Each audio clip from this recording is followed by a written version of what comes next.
Welcome back, guys, to my channel. Thanks for dropping by. Today we're talking about another film, another movie, and that film is The Beast.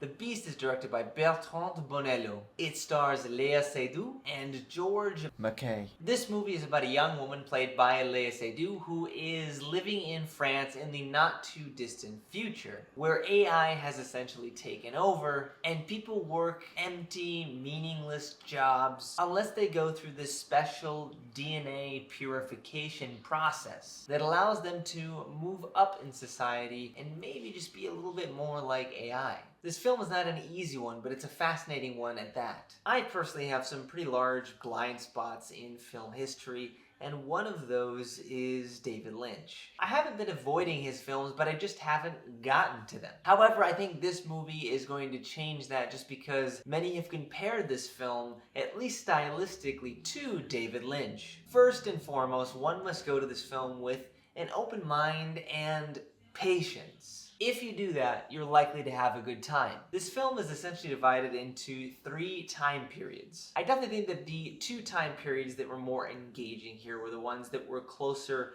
to present day of our protagonist. During the duration of the film, I was engrossed, especially due to the performances of Léa Seydoux and George McKay. The dynamic between these two in the film really is wonderful, and I think the film really rides on them being able to flesh out these characters. Visually, the film is wonderful to look at, but what is intriguing here is to dive into it and to analyze the film for what it's trying to say. It is thematically rich and plays with ideas of love, romance, machismo, and feminism. Don't misread what I'm saying. I wouldn't call this film a romance, but rather in part is in dialogue with it and speaks to how feminism and progressivism have pushed society forward, even though many people try to cling to the past in destructive ways. It critiques the modern incel through this character that is interpreted by McKay, who is equal parts terrifying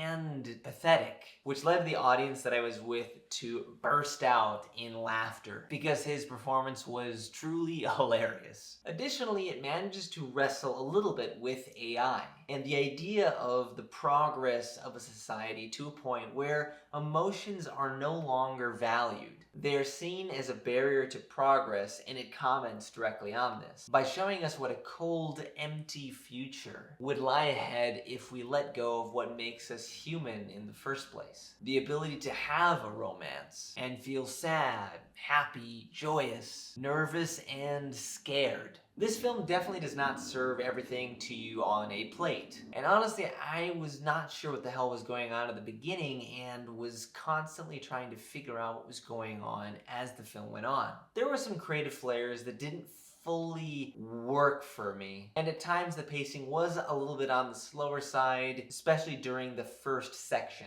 But overall, I was captivated with what I was watching, even though I was a little bit confused right at the end of it. This is why I think this film is meant to be examined and analyzed, and it's important to do so as opposed to just watching it passively. Almost immediately after it ended, my wife and I started to chew it over, and things started to take shape, allowing me to have a much larger appreciation for it afterward. And I am definitely curious as to what I would take away upon a rewatch. This is a semi-surreal, satirical, sci-fi, romantic epic that is quite cutting in its approach, while also managing to comment on our contemporary society. You'll need to keep an open mind here, but if you do, it's definitely worth a watch. I highly recommend The Beast. I definitely think it's worth checking out in the cinema and just going in with an open mind, not when you're tired, not when you're in a bad mood, definitely with an open mind and ready to receive it for what it is. And I think it'll lead to a really interesting discussion afterward. Thank you guys so much for dropping by once again. I do sincerely appreciate it. Let me know in the comments below, what did you think about The Beast? And as always, if you liked this video, I love it, go ahead and like, subscribe if you like this and the other videos, and share it with your people. And as always, I will see you guys in the next video. Last one.